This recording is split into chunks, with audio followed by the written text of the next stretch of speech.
Environmentalists will on Wednesday launch a legal challenge aiming to stop the legal killing of sharks, including several protected species, in the World Heritage-listed Great Barrier Reef Marine Park. Here's a summary of the article. Environmentalists will on Wednesday launch a legal challenge aiming to stop the legal killing of sharks, including several protected species, in the World Heritage-listed Great Barrier Reef Marine Park.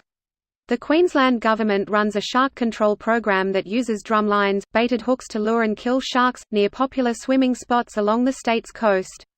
More than 170 government drumlines, at 27 separate locations along the length of Great Barrier Reef, require authorization from the Great Barrier Reef Marine Park Authority. The Humane Society International will argue in the Administrative Appeals Tribunal that the approval of shark control measures is in conflict with the authority's responsibility to protect the reef, citing evidence the drumlines continue to kill sharks, turtles and rays. As apex predators, sharks play a vital role in maintaining the health of the Great Barrier Reef, said Nicola Bainan, the head of campaigns for the Humane Society International. Bainan said sharks were often found alive and in distress on drumlines, which were not checked daily. Last year, the government responded to 2 shark attacks at Syd Harbour, a site where sharks are known to feed, in the Whitsundays by bringing in temporary drumlines. This post received a score of 8,318, with an upvote ratio of 96%. Here are the top comments in response to this article. I wish these environmentalists luck and good fortune. This world is getting uglier all the time because of greed, and when I read things like this, to me, there is a glimmer of hope. The Animal Welfare Group will also present expert evidence that a lethal control program is not needed to protect humans. Expert evidence equals there are literally only a few fatal shark attacks each year, one last year, despite most Aussies living on the coast and having a culture of swimming and surfing. There is always a tiny risk of being attacked when you swim in the ocean, since that's where sharks live. It's a risk you must accept if you swim in the ocean.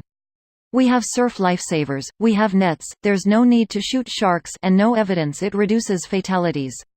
More people in Australia die from being stung by bees, than sharks.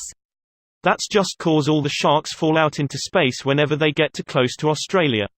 The defense will inevitably raise the defense of, we kill all these sharks, that's why there aren't many attacks. Human legal systems haven't moved past the Simpsons' anti-Tiger Rock theory of legality. So, we need to give sharks a ground harness. If I ever become stupid billionaire humanitarian rich, I wanna make my own frigate navy of humanitarian pirates that pillages and hangs every tycoon that profits off these poor animals.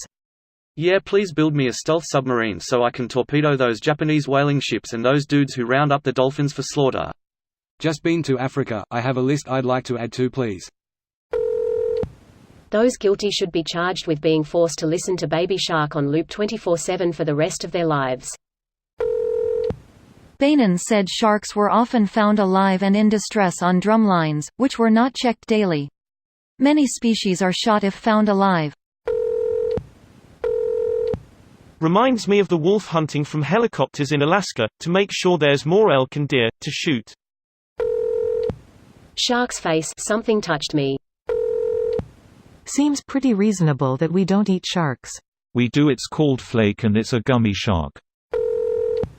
On behalf of Australia, and the state that the Great Barrier Reef is in. Sorry. Our government is shit. We try to vote them out but then they just change themselves anyway. This video was automatically created by Reddit to speech. The article and comments in this video were selected from Reddit according to their upvotes, and any paraphrasing was performed by smmry.com, without any human intervention.